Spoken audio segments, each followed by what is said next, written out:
तो last video में हमने बात की थी डिस्टेंस टाइम ग्राफ की और वेलोसिटी टाइम ग्राफ की। वहाँ पे हमने बात की थी कि जो भी ग्राफ होते हैं डिस्टेंस टाइम ग्राफ, वहाँ पे हम किसी भी ऑब्जेक्ट की जो पोजीशन में चेंज आ रहा है ना टाइम के साथ, उसको किस तरीके से ग्राफ में रिप्रेजेंट कर सकते हैं। ठीक है। और ग्राफ बनाने के लिए यूजुअली हम क्या करते हैं, जो हमारी एक्स एक्सिस और वाई एक्सिस है उस पे हम डिस्टेंस और टाइम या वेलोसिटी या और टाइम को रिप्रेजेंट करते हैं इस तरीके से। मान लीजिए ये हमारे पास एक्सिस सिस्टम है, ये वाई एक्सिस है और ये अपनी एक्स एक्सिस है। ये अपना ओरिजिन हो गया, मूल बिंदु।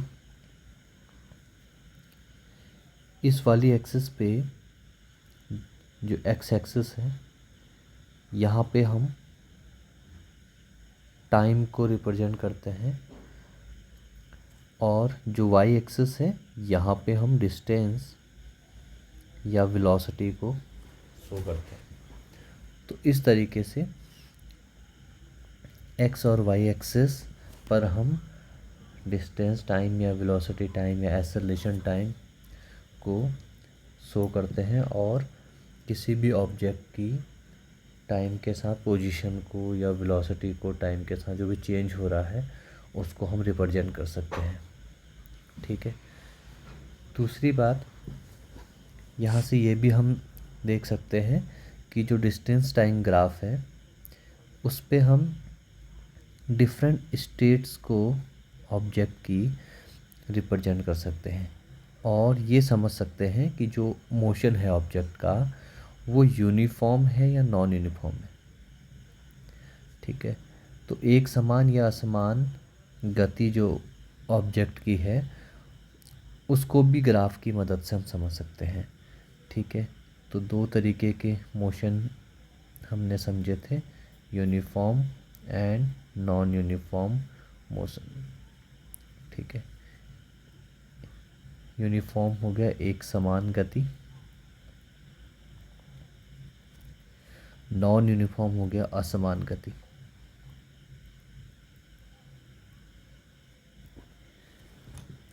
असमान गति क्या होता है, जब इक्वल टाइम में या इक्वल टाइम इंटरवल में ऑब्जेक्ट इक्वल डिस्टेंस ट्रैवल कर रहा है। ठीक है। यहाँ पे एक समान गति यूनिफॉर्म में इक्वल टाइम में इक्वल डिस्टेंस ट्रैवल करता है ऑब्जेक्ट। ठीक है। नॉन यूनिफॉर्म के केस में क्या होता है, इक्वल टाइम इंटरवल में ऑब्जेक्ट अनइक्वल डिस्टेंस ट्रैवल करता है। और जो उनके ग्राफ होते हैं वो हमने देखे थे, जो यूनिफॉर्म है उसके केस में एक स्ट्रेट लाइन का ग्राफ हमें मिलता है। ठीक है। नॉन यूनिफॉर्म के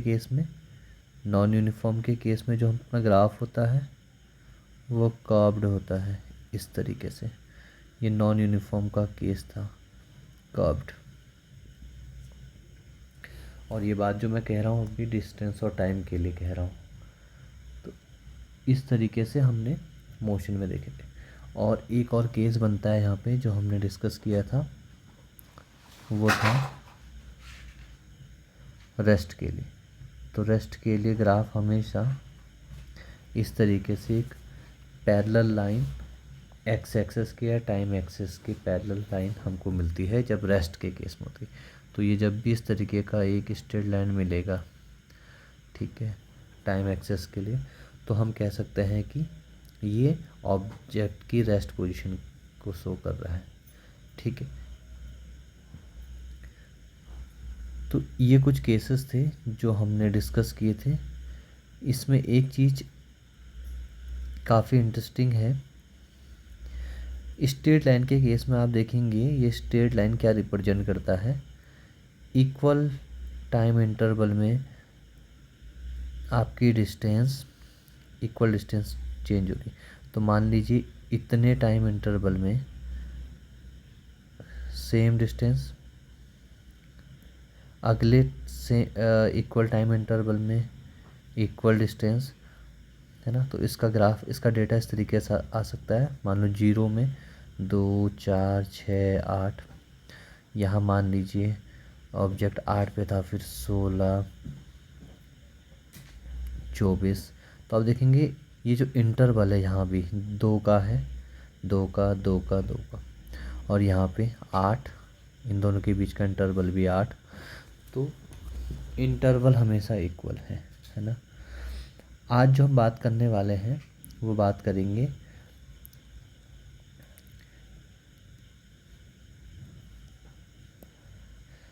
डिस्टेंस टाइम ग्राफ से हम किस तरीके से स्पीड कैलकुलेट कर सकते हैं। तो आज हम जो बात करेंगे वो करने वाले हैं डिस्टेंस टाइम ग्राफ से ऑब्जेक्ट की स्पीड कैलकुलेट करना। तो आज का टॉपिक ये है। तो काफ़ी आसान है। मान लीजिए आपको डिस्टेंस टाइम ग्राफ दिया गया है। तो मान लीजिए ये जो अपना फिगर है 1, ये किसी ऑब्जेक्ट की मोशन का ग्राफ है ना। और क्योंकि ये एक स्ट्रेट लाइन है तो ग्राफ किस तरीके का मोशन को रिप्रेजेंट कर रहा है, यस ऑब्वियसली ये यूनिफॉर्म मोशन है।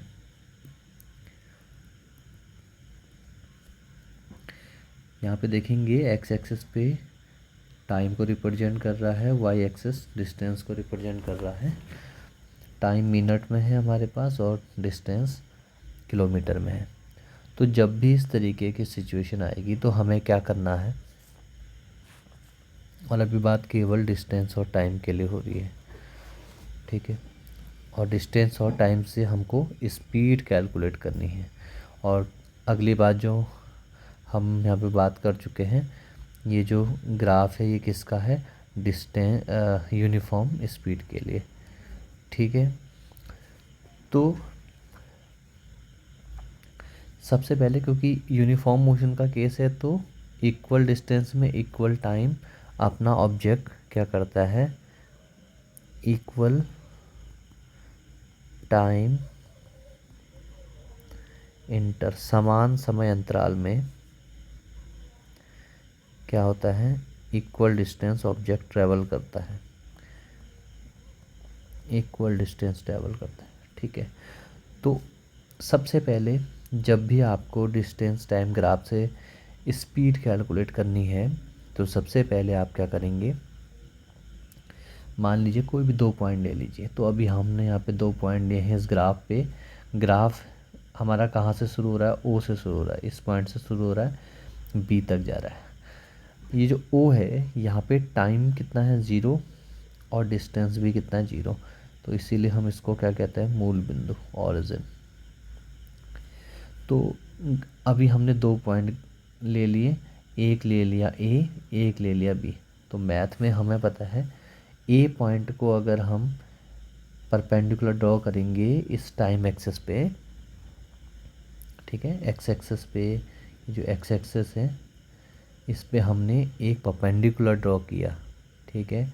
तो यहाँ पे ये कोई टाइम की एक्सिस पे है तो हम इसको कह सकते हैं इनिशियल टाइम t1, है ना। ये प्रारंभिक समय है t1। और इसको यहाँ भी हमने y एक्सिस पे भी इससे परपेंडिकुलर ड्रॉ किया। तो जब y एक्सिस पे परपेंडिकुलर ड्रॉ किया तो डिस्टेंस है, तो डिस्टेंस को हम s1 से दिखा सकते हैं कि पहला पॉइंट है। तो प्रारंभिक क्या हो जाएगा, प्रारंभिक या इनिशियल डिस्टेंस कह सकते हैं, इनिशियल पोजीशन, ठीक है। तो यहाँ पे हमारे पास आ गया t1। तो हम t1 को क्या कह सकते हैं, t1 हो गया इनिशियल टाइम, और s1 हो जाएगा इनिशियल पोजीशन, इनिशियल पोजीशन प्रारंभिक बिंदु या प्रारंभिक स्थिति। दूसरा पॉइंट हमको लेना है बी। बी का भी जब हम परपेंडिकुलर ड्रॉ करेंगे तो एक्स एक्सेस पे या टाइम एक्सेस पे जहाँ पर ही काटेगा वो अपना हो जाएगा T2। तो T2 हो जाएगा फाइनल टाइम। इसी पॉइंट को अगेन वाई एक्सेस पे जब हम बढ़ाएंगे तो यहाँ पे S2 मिल जाएगा पॉइंट, तो ये हो जाएगा फाइनल पोजीशन। तो अभी हमको ए और बी के बीच में जो स्पीड है ऑब्जेक्ट की, है ना, ऑब्जेक्ट की जो स्पीड है वो हमको कैलकुलेट करनी है। ठीक है, तो यहाँ पे हम लिख सकते हैं द स्पीड ऑफ ऑब्जेक्ट। ठीक है, तो क्या होता है ऑब्जेक्ट की स्पीड, हम इसको v से डिनोट कर सकते हैं, होती है total distance upon total time. तो डिस्टेंस कैसे आएगी टोटल, तो अभी आपको ना फाइनल माइनस इनिशियल, ठीक है, तो टोटल डिस्टेंस कितनी ट्रैवल की है इसने, यहाँ देखिए ना S1 पे था पहले जब आपने इसको ऑब्जर्व किया, अभी कहाँ पे पहुँचा S2 पे, तो इन दोनों के बीच में ही तो टोटल डिस्टेंस इसने ट्रैवल किया होगा। तो इन दो पॉइंट के बीच में जब आपको टोटल डिस्टेंस निकालनी है तो क्या हो जाएगा, अभी कहाँ पे है S2 पे, और पहले कहाँ से चलना शुरू किया था S1 से, तो S2 माइनस S1, तो टोटल डिस्टेंस निकलेगी S2 माइनस S1। ठीक है, जैसे आप कह सकते हैं कि मान लो कोई ऑब्जेक्ट किसी पॉइंट पे था, है ना, तो मान लो वो 20 पे था, तो यहाँ पे 20 है ना, तो बाद में वो 40 पे पहुँचा, 40 किलोमीटर पे, तो चला कितना, तो पहले 20 पे था अभी 40 पे, तो 40 माइनस 20 करके 20 ही तो चला है। तो उसी तरीके से S2 माइनस S1। ठीक है, टाइम कितना है, पहला टाइम है T1, अभी है T2, तो यहाँ पे भी देखेंगे तो कैसे निकालेंगे इसको, T2 माइनस T1, तो टोटल टाइम जो लिया है T2 माइनस T1 से हम निकाल सकते हैं। तो जब भी आपको किसी ग्राफ से स्पीड कैलकुलेट करनी है डिस्टेंस टाइम ग्राफ से, तो हम क्या करेंगे, हम जो भी पॉइंट्स हमको दिए गए हैं हम उन पॉइंट से क्या करेंगे, उस पॉइंट से परपेंडिकुलर ड्रॉ करेंगे ताकि हमको इस पॉइंट के कोऑर्डिनेट पता चल जाए। तो इस पॉइंट के कोऑर्डिनेट आप निकाल सकते हो, एक्स एक्सेस से कितनी T1 S1, है ना, इस तरीके से निकालते हैं, बट हम उस कॉम्प्लिकेशन में नहीं जा रहे हैं। हम यहाँ पे सिंपली क्या कर रहे हैं, हम ये देखने की कोशिश कर रहे हैं कि यहाँ से एक परपेंडिकुलर उस पॉइंट से वो टाइम का कितना है और डिस्टेंस कितना है इस पॉइंट का, एंड देन दूसरे पॉइंट से भी कितना है ना। तो एक तरीका तो ये है जहाँ पे हम डिस्टेंस इजीली कैलकुलेट कर सकते हैं। ठीक है, दूसरी बात अभी ये समझनी है कि जब भी हम स्पीड की बात करेंगे तो स्पीड जब भी निकलेगी, तो अभी हमने देखा स्पीड कैसे निकली थी, S2 minus S1, S2 minus S1 upon T2 minus T1। ये S2 क्या है एक्चुअली, एक S2 माइनस S1 क्या है, ये वाई एक्सिस पे है, वाई एक्सिस अपॉन ये था एक्स एक्सिस। एक्चुअली आपने क्या किया है, वाई एक्सिस को एक्स एक्सिस से डिवाइड किया है। तो अभी देखो ये S2 माइनस S1 किसके बराबर है, क्या ये BC के बराबर है क्या, जितना ये है S1 से S2 का, क्या ये BC के बराबर है। तो क्या मैं इसको इस तरीके से लिख सकता हूँ, S2 माइनस S1 जितना ये हिस्सा है, तो इस ट्रायंगल का जो हमारा ये ट्रायंगल बना हुआ है ABC, हम इसको क्या BC लिख सकते हैं, और ये जो टाइम की एक्सेस है ये वाली T2 माइनस T1, क्या ये AC के बराबर है, यस। तो हम इसको लिख सकते हैं BC upon AC, BC upon AC। तो इसको अलजेब्रिक फॉर्म में इस तरीके से भी लिखा जा सकता है ना। यानी आप कह रहे हो y axis upon x axis. तो जब भी डिस्टेंस टाइम की बात आती है तो हम एक्चुअली एक तरीके से इसका स्लोप निकाल रहे होते हैं। क्या निकाल रहे होते हैं? स्लोप निकालते हैं। तो जब भी आपको डिस्टेंस टाइम ग्राफ से वेलोसिटी कैलकुलेट करनी हो या वेलोसिटी निकालनी हो तो हम उस ग्राफ का स्लोप निकाल लेंगे। क्या निकाल लेंगे? स्लोप निकालेंगे। ठीक है। तो अगर हम स्लोप भी अगर हम कैलकुलेट कर लें तो हमको उससे वेलोसिटी मिल जाएगी या स्पीड मिल जाएगी। तो एक तरीका तो ये है। ठीक है। तो ये आज के वीडियो में हमने बात की कि किस तरीके से वेलोसिटी टाइम ग्राफ से हम किसी भी ग्राफ का, किसी भी ऑब्जेक्ट की यूनिफॉर्म मोशन के ग्राफ का से वेलोसिटी या स्पीड कैलकुलेट कर सकते हैं। ठीक है। तो आइए इसी चीज़ को एक न्यूमेरिकल की मदद से समझते हैं। ठीक है। तो अभी जो हमको न्यूमेरिकल दिया है तो ये डिस्टेंस टाइम का डेटा है एक कार के लिए, जिसमें टाइम हमको सेकंड में दिया है और जो डिस्टेंस है वो मीटर में दी है। तो हमको कैलकुलेट करनी है कार की speed. Calculate the speed of the car. तो डेटा देख के हमको क्लियरली पता चल रहा है कि ये एक तरीके से यूनिफॉर्म मोशन का ग्राफ है ना। इसका ग्राफ इस तरीके से बनेगा जो ऑलरेडी मैंने बना के रखा हुआ है। ये यूनिफॉर्म मोशन क्यों है इसको हम डेटा से भी समझ सकते हैं। जीरो टाइम पे जीरो डिस्टेंस ने ट्रैवल किया है। जो नेक्स्ट 2 सेकेंड का इंटरवल है 0 से 2 का, उसमें इसने 5 मीटर की डिस्टेंस ट्रैवल की है।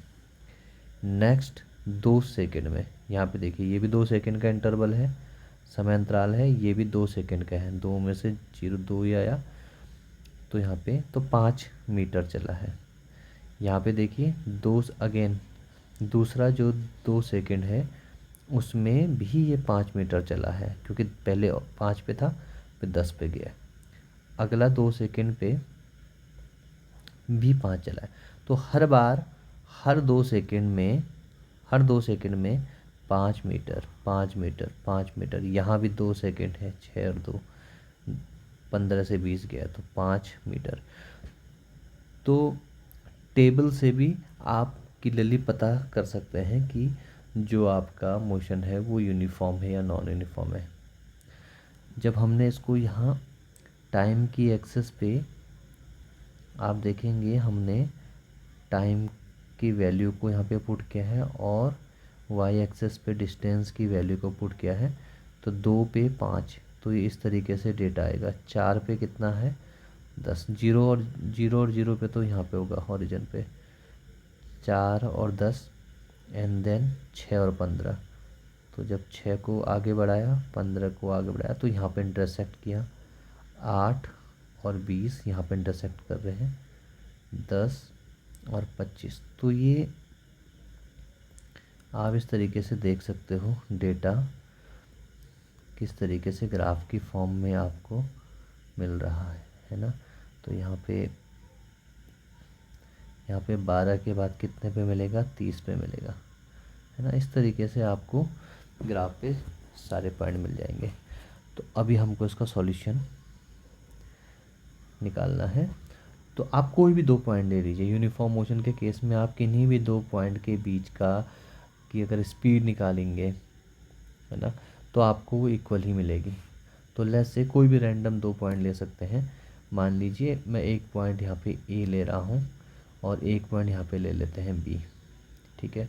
और तरीका क्या बताया था करने का? सबसे पहले जो ए पॉइंट है उससे पहले परपेंडिकुलर ड्रॉ कीजिए।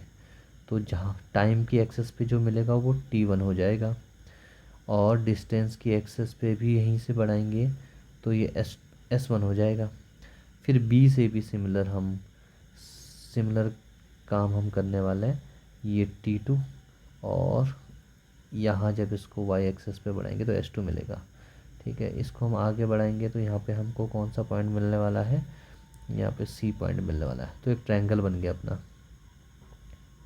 ठीक है, ये अपना यहाँ पे एक ट्रायंगल बन गया। ठीक है, ABC। तो चलिए सबसे पहले speed of car between point A and B। तो A और B के बीच में कार की स्पीड कितनी थी वो हम कैलकुलेट कर लेते हैं। VAB ऐसा लिख सकते हैं। फॉर्मूला क्या है, total distance S2 minus S1 upon T2 minus T1। S2 कितना है, S2 B पे यहाँ पे मिलेगा 25 माइनस S1 कितना है 15 अपॉन टाइम T2 है अपने पास 10 सेकेंड में, और ये है 6। तो कितना आ गया, 25 में से 15 गया तो अब 10 आ गया, और यूनिट क्या है मीटर की, अपॉन यहाँ पे 10 में से 6 गया तो 4 सेकेंड। तो जब आप इसको कैंसिल करेंगे 2 5 जा 10, तो ये आएगा 2.5 मीटर पर सेकेंड। तो जो कार की स्पीड है पॉइंट A और B के बीच में वो हमको मिली 2.5 मीटर पर सेकेंड। ठीक है, दूसरा,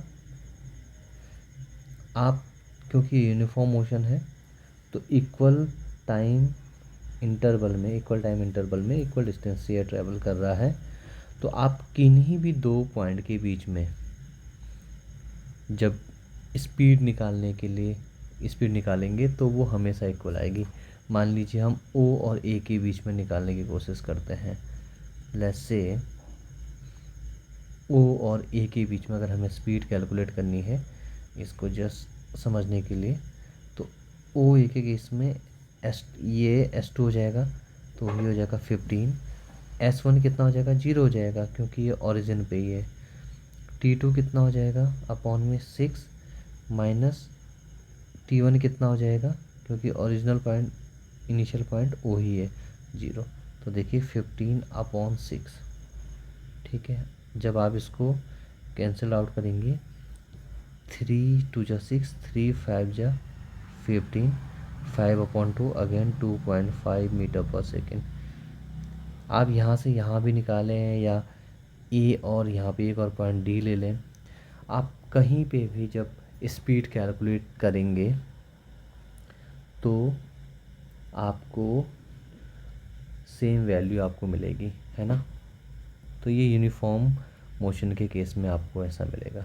ठीक है, तो ये एक न्यूमेरिकल था जिसकी मदद से हमने ये सीखा कि किस तरीके से डिस्टेंस टाइम ग्राफ से हम इस किसी भी ऑब्जेक्ट की स्पीड को हम कैलकुलेट कर सकते हैं। ठीक है, नेक्स्ट वीडियो में हम वेलोसिटी टाइम के ग्राफ को देखेंगे और उसकी मदद से फिर एक्सेलरेशन और डिस्टेंस दोनों कैलकुलेट करेंगे। तो अभी के लिए इतना, मिलते हैं नए वीडियो में, नेक्स्ट वीडियो में। तब तक के लिए बाय बाय।